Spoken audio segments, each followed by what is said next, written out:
O Catecismo em um ano.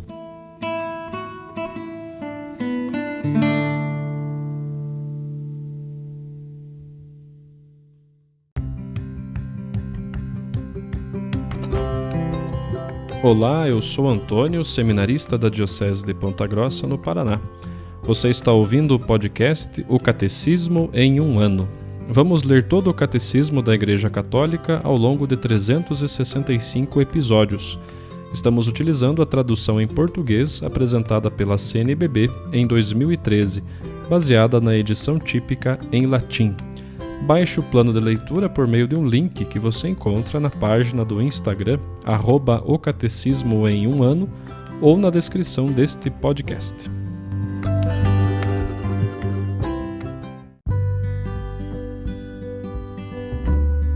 Muito bem, no episódio de hoje nós vamos iniciar o artigo 3º sobre a oração revelada agora no tempo da Igreja. Nós vamos ler dos números 2623 a 2628. Só para recordar, hoje é o episódio 333.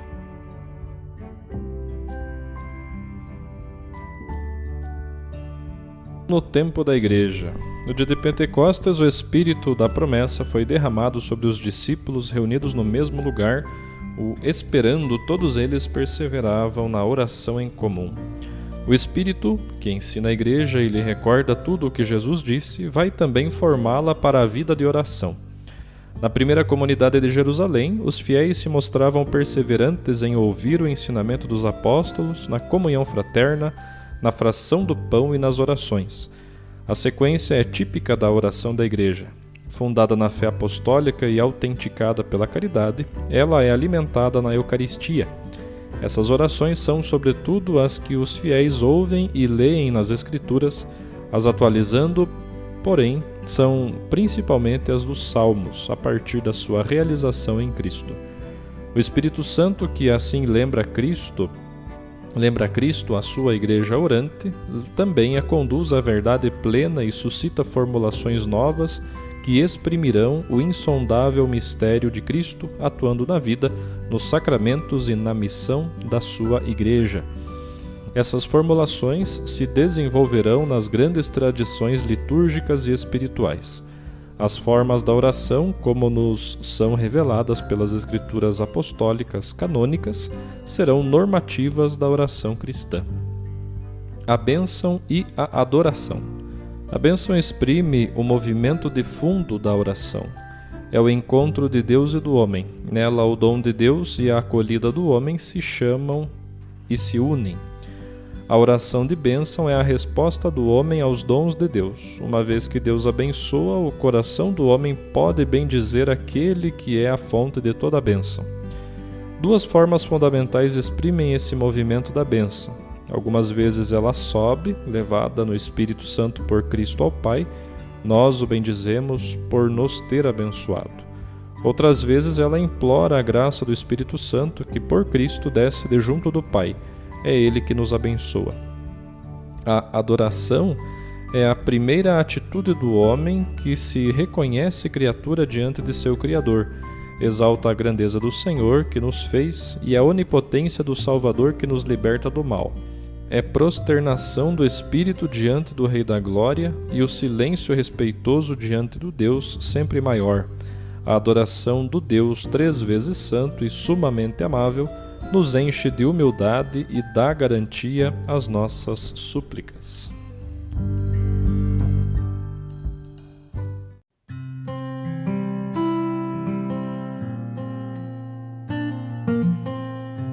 Da série de catequeses do Papa Francisco sobre a oração, do dia 25 de novembro de 2020.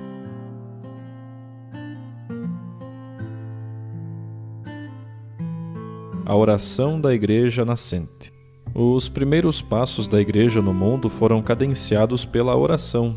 Os escritos apostólicos e a grande narração dos Atos dos Apóstolos restituem-nos a imagem de uma Igreja a caminho, de uma Igreja ativa, mas que encontra nas reuniões de oração a base e o ímpeto para a ação missionária.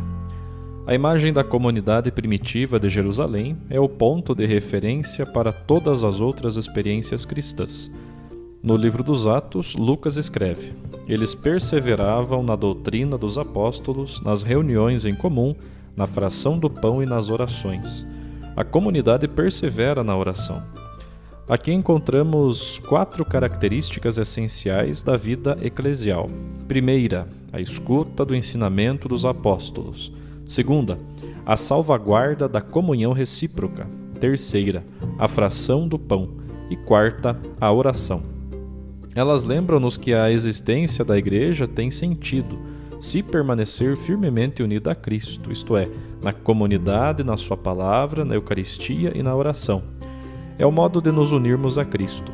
A pregação e a catequese dão testemunho das palavras e dos gestos do Mestre. A busca constante da comunhão fraterna preserva-nos do egoísmo e dos particularismos. A fração do pão realiza o sacramento da presença de Jesus no meio de nós. Ele nunca estará ausente. Na Eucaristia é precisamente Ele. Ele vive e caminha conosco. E por fim, a oração, que é o espaço do diálogo com o Pai, através de Cristo no Espírito Santo. Na Igreja, tudo o que cresce fora destas coordenadas está desprovido de fundamento. Para discernir uma situação, devemos perguntar-nos como, nesta situação, existem estas 4 coordenadas: pregação, a busca constante da comunhão fraterna, a caridade, a fração do pão, ou seja, a vida eucarística, e a oração. Cada situação deve ser avaliada à luz destas 4 coordenadas. O que não entrar nestas coordenadas está desprovido de eclesialidade, não é eclesial. É Deus quem faz a igreja, não o clamor das obras. A igreja não é um mercado, a igreja não é um grupo de empresários que vão em frente com este novo empreendimento. A igreja é obra do Espírito Santo que Jesus nos enviou para nos congregar. A igreja é precisamente a obra do Espírito na comunidade cristã, na vida comunitária, na Eucaristia, na oração, sempre. E tudo o que cresce fora destas coordenadas está sem fundamento, é como uma casa construída sobre a areia. É Deus quem faz a igreja, não o clamor das obras. E a palavra de Jesus, ou melhor, é a palavra de Jesus que enche os nossos esforços de significado. É na humildade que se constrói o futuro do mundo. Às vezes sinto grande tristeza quando vejo alguma comunidade que, com boa vontade, comete um erro porque pensa em fazer a igreja com reuniões como se fosse um partido político. A maioria, a minoria, o que pensa este, ele, o outro, é como um sínodo, um caminho sinodal que devemos percorrer. Pergunto-me, onde está o Espírito Santo? Onde está a oração? Onde está o amor comunitário? Onde está a Eucaristia? Sem estas 4 coordenadas, a igreja torna-se uma sociedade humana, um partido político, maioritário, minoritário. As mudanças são feitas como se fosse uma empresa, pela maioria ou minoria. Mas não há Espírito Santo. E a presença do Espírito Santo é garantida precisamente por estas 4 coordenadas. Para avaliar uma situação, se é eclesial ou não, perguntemo-nos se existem estas 4 coordenadas: vida comunitária, oração, Eucaristia, pregação. Como se desenvolve a vida com estas 4 coordenadas? Se faltar isto, faltará o Espírito, e se faltar o Espírito, seremos uma bonita associação humanitária de beneficência, muito bem, até um partido, digamos assim, eclesial, mas não a igreja. E é por isso que a igreja não pode crescer através destas coisas. Não cresce por proselitismo, como qualquer empresa, mas cresce por atração. E quem move a atração? O Espírito Santo. Nunca esqueçamos esta expressão de Bento XVI. A igreja não cresce por proselitismo, cresce por atração. Se faltar o Espírito que atrai para Jesus, ali não haverá igreja alguma. Bem, haverá um bom clube de amigos com boas intenções, mas não haverá igreja, não haverá sinodalidade. Lendo os Atos dos Apóstolos, descobrimos que o poderoso motor da evangelização são as reuniões de oração, onde aqueles que participam experimentam diretamente a presença de Jesus e são tocados pelo Espírito. Os membros da primeira comunidade, mas isto é sempre verdade também para nós hoje, compreendem que a história do encontro com Jesus não parou no momento da ascensão, mas continua na sua vida. Narrando o que o Senhor disse e fez, a escuta da palavra, rezando para entrar em comunhão com Ele, tudo se torna vivo. A oração infunde luz e calor. O dom do Espírito faz nascer neles o fervor. A este respeito, o Catecismo tem uma expressão muito densa. Diz assim: o Espírito Santo recorda a Cristo a sua igreja orante, também a conduz para a verdade integral e suscita formulações novas que exprimirão o insondável mistério de Cristo operante na vida, sacramentos e missão da igreja. Eis a obra do Espírito na igreja: recordar Jesus. O próprio Jesus disse-o: ele ensinar-vos-á e recordar-vos-á. A missão consiste em recordar Jesus, mas não como exercício mnemônico.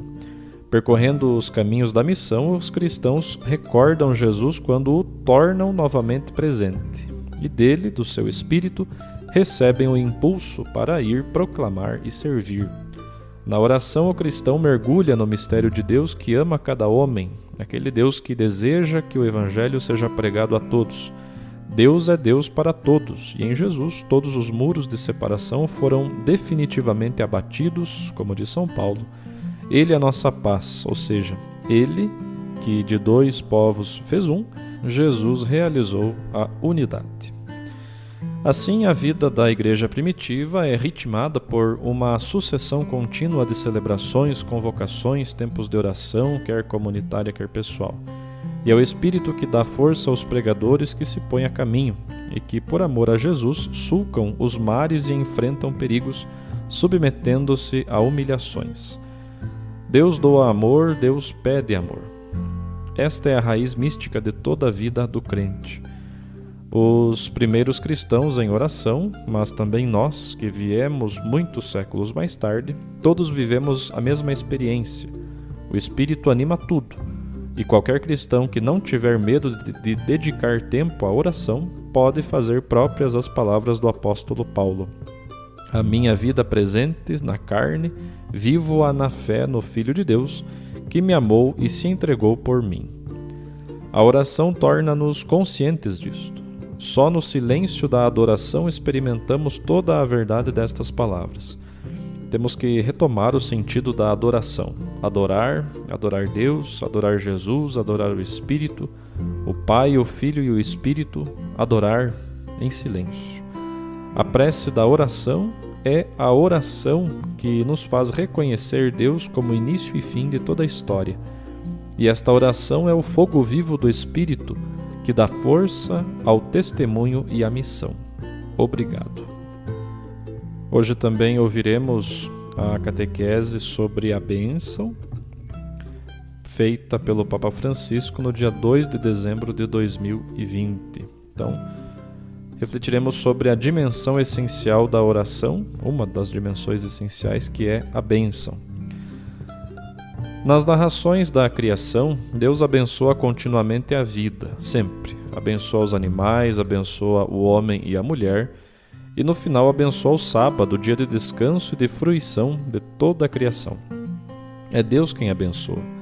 Nas primeiras páginas da Bíblia é uma repetição contínua de bênçãos. Deus abençoa, mas também os homens abençoam, e depressa descobrem-se que a bênção possui uma força especial que acompanha o destinatário ao longo da vida e dispõe o coração humano a deixar-se mudar por Deus. Portanto, no início do mundo, há Deus que bendiz, abençoa, bendiz. Ele vê que cada obra das suas mãos é boa e bela, e quando chega o homem e se cumpre a criação, ele reconhece que é muito boa. Pouco tempo depois, aquela beleza que Deus imprimiu na sua obra será alterada, e o ser humano tornar-se-á uma criatura degenerada, capaz de confundir, ou melhor, de difundir o mal e a morte no mundo.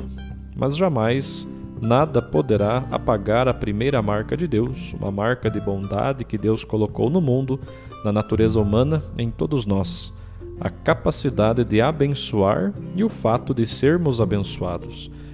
Deus não errou com a criação, nem com a criação do homem. A esperança do mundo reside completamente na bênção de Deus. Ele continua a amar-nos, ele primeiro, como diz o poeta Pegui, e continua a esperar o nosso bem. A grande bênção de Deus é Jesus Cristo, é o grande dom de Deus, o seu Filho. É uma bênção para toda a humanidade, é uma bênção que nos salvou a todos. Ele é a palavra eterna com a qual o Pai nos abençoou, quando éramos ainda pecadores, diz São Paulo, palavra que se fez carne e foi oferecida por nós na cruz. São Paulo proclama com comoção o desígnio de amor de Deus e diz assim: Bendito seja Deus, Pai de nosso Senhor Jesus Cristo, que do alto céu nos abençoou com toda a bênção espiritual em Cristo e nos escolheu nele antes da criação do mundo para sermos santos e irrepreensíveis diante dos seus olhos. No seu amor, predestinou-nos para sermos adotados como filhos seus por Jesus Cristo, segundo o beneplácito de sua livre vontade, para fazer resplandecer a sua maravilhosa graça, que nos foi concedida por ele no amado. Este trecho é da carta aos Efésios, capítulo 1. Não há pecado que possa cancelar completamente a imagem de Cristo presente em cada um de nós. Nenhum pecado pode cancelar aquela imagem que Deus nos concedeu, a imagem de Cristo. Pode desfigurá-la, mas não a pode subtrair a misericórdia de Deus. Um pecador pode permanecer nos seus erros por muito tempo, mas Deus é paciente até o fim, esperando que no final aquele coração se abra e mude. Deus é como um bom pai e como uma boa mãe. Também ele é uma boa mãe, nunca deixa de amar seu filho. Por mais que ele possa errar, sempre vai amar. Faz-me lembrar das muitas vezes que vi pessoas na fila para entrar na prisão. Tantas mães que esperam na fila para entrar e ver o seu filho na prisão. Não deixam de amar o seu filho e sabem que as pessoas que passam no autocarro pensam: ah, esta é a mãe do prisioneiro. Contudo, não sentem vergonha, ou melhor, sentem vergonha, mas ficam ali, pois o filho é mais importante do que a vergonha. Portanto, somos mais importantes para Deus do que todos os pecados que podemos cometer, porque Ele é Pai, Ele é Mãe, Ele é puro amor, Ele abençoou-nos para sempre, e Ele nunca deixará de nos abençoar. Uma forte experiência é ler estes textos bíblicos de bênção numa prisão ou numa comunidade de recuperação. Fazer com que as pessoas que permanecem abençoadas apesar de seus graves erros sintam que o Pai Celeste continua a amá-las e espera que elas finalmente se abram ao bem. Se até os seus parentes mais próximos os abandonaram porque agora são consideradas irrecuperáveis, para Deus continuam a ser sempre filhos. Deus não pode cancelar em nós a imagem do Filho. Cada um de nós é filho, é filha. Às vezes acontecem milagres, homens e mulheres renascem, porque encontram a bênção que os unge como filhos, pois a graça de Deus muda a vida, aceita-nos como somos, mas nunca nos deixa como somos. Pensemos no que Jesus fez com Zaqueu, por exemplo. Todos viam nele o mal. Ao contrário, Jesus vê nele um vislumbre de bem, e dali, da sua curiosidade em ver Jesus, faz passar a misericórdia que salva. Assim mudou primeiro o coração e depois a vida de Zaqueu. Nas pessoas menosprezadas e rejeitadas, Jesus via a bênção indelével do Pai. Zaqueu é um pecador público, ele praticou muitas ações más. Mas Jesus via aquele sinal indelével da bênção do Pai e por isso teve compaixão. Aquela frase que se repete tanto no Evangelho, teve compaixão, e aquela compaixão leva Jesus a ajudá-lo e a mudar o seu coração. Mas ainda chegou a identificar-se com cada pessoa em necessidade. No trecho do protocolo final, sobre o qual seremos todos julgados, Mateus 25, Jesus diz: tive fome, estava nu, estava na prisão, estava no hospital, estava ali. A Deus que abençoa, nós também respondemos abençoando.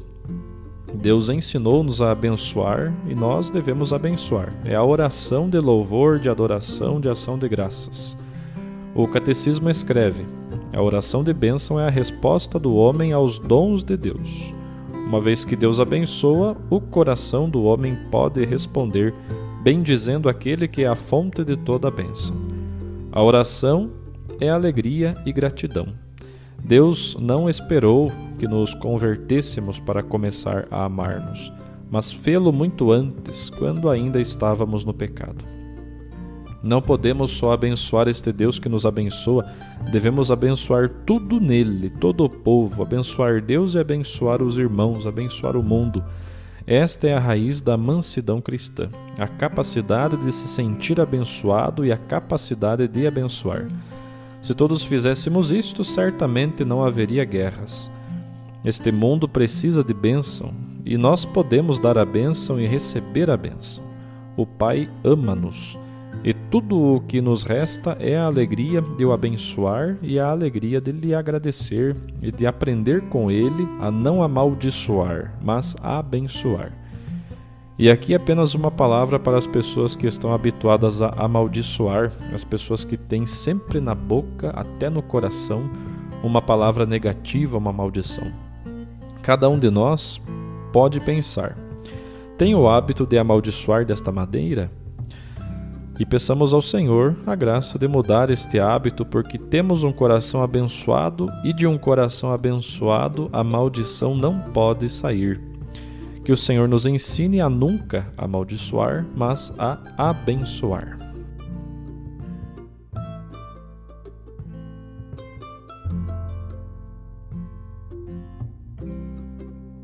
Os textos das catequeses papais encontram-se na íntegra no site da Santa Sé, vatican.va.